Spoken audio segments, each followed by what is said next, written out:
कल्पना कीजिए कि धरती से जब चंद्रयान को रेगुलेट कर सकते हैं तो धरती पर बैठ करके जहां चुनाव हो रहे हो उसके अंदर ईवीएम को रेगुलेट किया जा सकता है। लेकिन मैं आपके माध्यम से जो बहुत बड़ा सवाल उठ रहा है, हम भी मानते हैं कि बिल्कुल चुनाव में वोट ऐसा होना चाहिए जो वोटर को पता लगे मैंने वोट किसको दिया, उसे उल्टे पलटे कोई उसे हटा ना सके, मिटा ना सके। वोट पारदर्शी तरीके से देना चाहिए। हम बहुत पहले से कहते रहे बैलेट पेपर के माध्यम से वोट होना चाहिए। लेकिन एक दूसरी बात भी मैं कहना चाहता हूं जो मेरी चिंता का विषय है। मैं आपके माध्यम से कहना चाहता हूं, पश्चिम बंगाल के चुनाव की तैयारी चल रही थी। हमारा किसान आंदोलन के बीच का जिक्र मैं कर रहा हूं। मैं गाजीपुर से किसी मसले पर प्रेस क्लब ऑफ इंडिया में आया तो वहां 6 पत्रकार मेरे दोस्त बैठे थे, जिनमें 3 मेरे जानकार भाजपा के लिए फील्डिंग कर रहे थे। उनमें से एक ने मुझे प्रभावित करने के लिए कहा कि मैं अपकमिंग डिप्टी सीएम के साथ काम कर रहा हूं।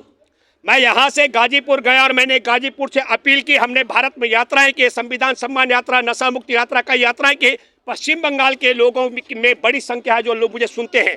मैंने अपील की, आप सब लोग ईवीएम को हरा दीजिए। मैं आपके माध्यम से एक बात कहना चाहता हूं, मैं कांग्रेस के लोगों को भी कहना चाहता हूं, राहुल गांधी को भी कहना चाहता हूं, आपके माध्यम से देशवासियों को कहना चाहता हूं। 4 राज्यों का चुनाव था, 5 का मैं छोड़ देता हूं। मैं 4 का जिक्र कर रहा हूं, छत्तीसगढ़ का, मध्य प्रदेश का, राजस्थान का और तेलंगाना का। मैं आपको बताना चाहता हूं, किसी मसले पर मैंने बात करनी थी। कांग्रेस की युवा सांसद रही मीनाक्षी नटराजन को मैंने फोन किया और मीनाक्षी ने कहा कि मैं तेलंगाना का काम देख रही हूं। यकीन मानिए, तब मैंने महसूस किया कि तेलंगाना में कांग्रेस की सरकार बनेगी। मैं समझ गया कि राहुल गांधी के युवा टीम को वहां अवसर दिया जा रहा है। लेकिन अब 3 राज्यों का जिक्र करें हम, राजस्थान में गहलोत साहब ने राहुल गांधी की टीम को वहां हाथ नहीं रखने दिया। अब ये ईवीएम का खेला है कि गहलोत का खेल है। वहां 40 से ज्यादा वहां की जो जमीनी रिपोर्ट थी, गहलोत से कोई खिलाफ नहीं था, लेकिन विधायकों के कामकाज से नाखुश थे। 40 से 45 विधायक कांग्रेस के ऐसे थे जिनको हटाया जाना था, उनके टिकट काटनी थी। लेकिन गहलोत जी को लगा अगर टिकट कट गई और जो नए को टिकट मिलेगी वो सचिन पायलट को अगर मुख्यमंत्री बना देंगे तो क्या होगा।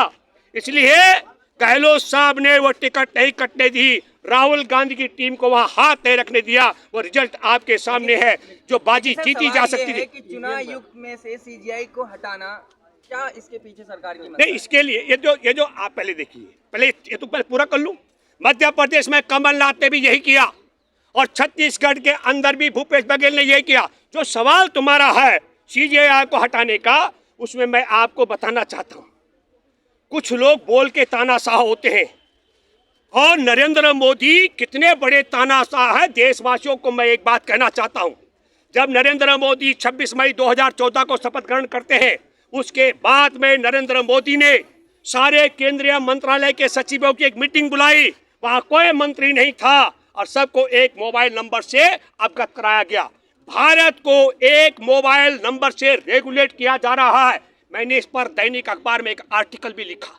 मैं आपके माध्यम से कहना चाहता हूं, नरेंद्र मोदी भली भांति जानते हैं कि अगर देश में सुप्रीम कोर्ट के मुख्य न्यायाधीश और विपक्ष का नेता चुनाव आयोग के चयन में रहेगा तो जो तोता बनाना है, जिस तरीके से ईडी से लेकर आयकर विभाग से लेकर नारकोटिक्स विभाग और तमाम विभागों के मुखिया को तोता बना दिया गया है। न केवल उनको तोता, आपने तमाम मंत्रियों को भी देख लिया होगा, वो बेचारे उतना ही मुंह खोलते हैं जितना मोदी उनको अनुमति देते हैं।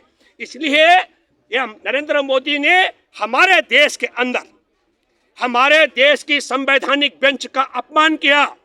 ये सुप्रीम कोर्ट की संवैधानिक बेंच का फैसला था और उसका अपमान करने के लिए आप सब लोगों ने देखा आनंद फानन में, क्योंकि राज्यसभा में अल्पमत में थे तो राज्यसभा में बहुमत लाने के लिए क्या किया।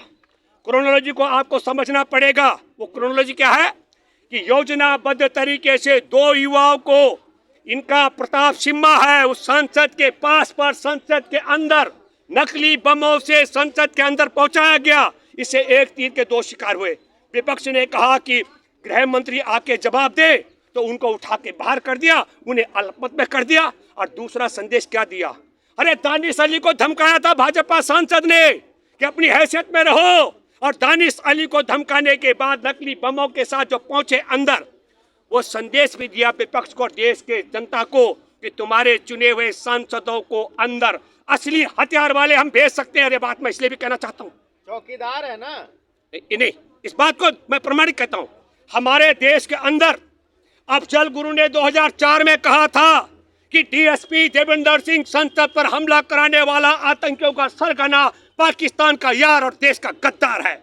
उसने मुझे विवश किया कि मैं दिल्ली लेकर जाऊं उसके आतंकियों को, उनके लिए घर लूं और गाड़ी लूं। लेकिन सर सवाल ये है कि देश का चुनाव आयोग निष्पक्ष चुनाव कराता है, तो ईवीएम पर धांधली कहां हुई? नहीं, एक मिनट, इसको पहले पूरा कर दूं।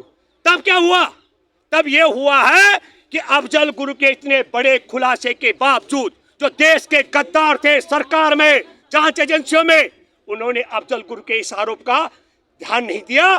जो जनवरी 2020 में वही डीएसपी देवेंद्र सिंह किसके साथ में, हिजबुल मुजाहिदीन के आतंकवादियों के साथ में AK-47 और हैंड ग्रेनेड, एक मिनट गिरफ्तार हुआ।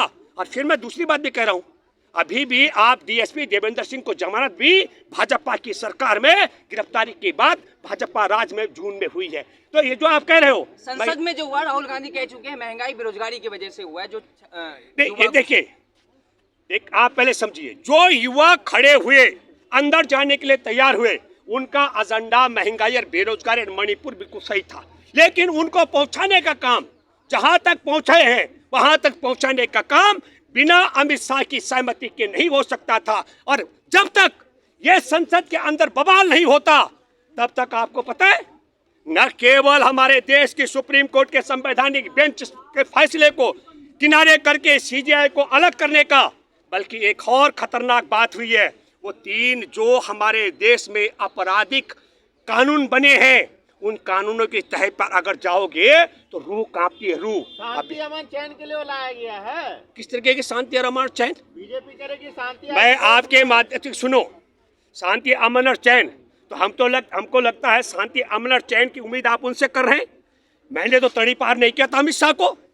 अमित शाह बहुत अरसे तक तड़ी पार रहे। तड़ी पार किसने किया था? इतना बड़ा अपराध किया गया था कि अमित शाह को तड़ी पार रहना पड़ा। मैं आपके माध्यम से कहना चाहता हूं, जो आप शांति की बात कर रहे हैं, 2002 के दंगों के बाद जनता कमीशन में 2 वरिष्ठ जज और इज्जतदार जज और ईमानदार जज भी मैं कहूंगा, क्योंकि अब ईमानदार भी कहना पड़ता है, जस्टिस अय्यर और जस्टिस सामंत ने कहा था, तुमने जहां तक पहुंचा दिया है दोनों को, मतलब दोनों मंच, एक था गृह मंत्री गुजरात का और एक था मुख्यमंत्री, इससे ऊपर मत पहुंचाना। उसका दंश आज देश भुगत रहा है। कब ताली बजा करके नोटों को कागज बना देगा, कब ताली बजा कर देश में ताला लगा देगा, कब ताली बजा करके वायरस को भगा देगा, कब ताली बजा कर लोगों को मरवा देगा, कब ताली बजा करके दंगे करवा देगा, कुछ कल्पना नहीं कर सकते हम। वो ताली में बड़ा जादू है, तो ताली बजा कर कुछ भी कर सकता है। सर आखिरी सवाल है, सर आखिरी सवाल ले लीजिए।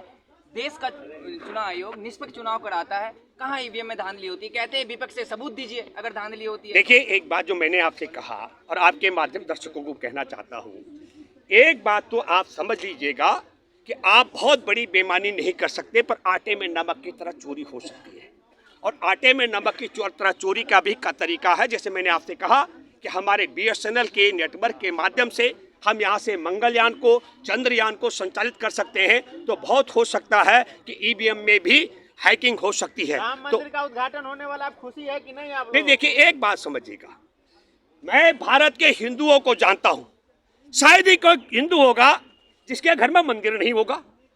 आप ये समझ लीजिएगा, घर घर में मंदिर है, और मंदिर का बड़ा होना जिसकी हैसियत होगी वो जाएगा। लेकिन फिर मैं आपको कहना चाहता हूं, मंदिर बनने के बाद भी पंडा पुजारी को फायदा होने वाला आम नागरिक को जाकर चढ़ावा चढ़ाना है। देखिए, इस मामले में मैं आपको बताना चाहता हूं, मैं एक बात बड़ी दावे से कह सकता हूं कि मंदिर ही एक ऐसा जरिया है जहां पर जाकर आपको धन चढ़ाना। हमारे देश की धन संपदा का सबसे बड़ा हिस्सा मंदिरों में कैद है। एक आखिरी बात बता दूं आपको पता है, हमारा सोमनाथ मंदिर में जब गजनी आया था तो गजनी ने कहा था कि तुमको जो कुछ करना करो। पंडितों ने तमाम मंत्र किए और उन मंत्रों में एक मंत्र ये भी था, वो था शत्रु मारक मंत्र। तो उन्होंने कहा तुमने सब कुछ कर दिया, बोला हाँ। उसके बाद उन्होंने पंडितों को मारा और धन लूट के ले गए। भगवानों का धन से और जन से कोई लेना देना नहीं होता है। मैं एक बात आपके माध्यम से कहना चाहता हूँ कि हाँ, हम सृष्टि में इसे भगवान जरूर मानते हैं जिसने ये पूरी सृष्टि बनाई है। सृष्टि का मतलब आप समझ लीजिएगा, हमारे देश में गौरैया से लेकर मोर तक जो पक्षी हैं उनकी बनावट अलग अलग हो सकती है, रंग रूप अलग हो सकता है, लेकिन उनकी चोंच मुंह पैर एक जगह है। हमारे देश में सनातन विरोध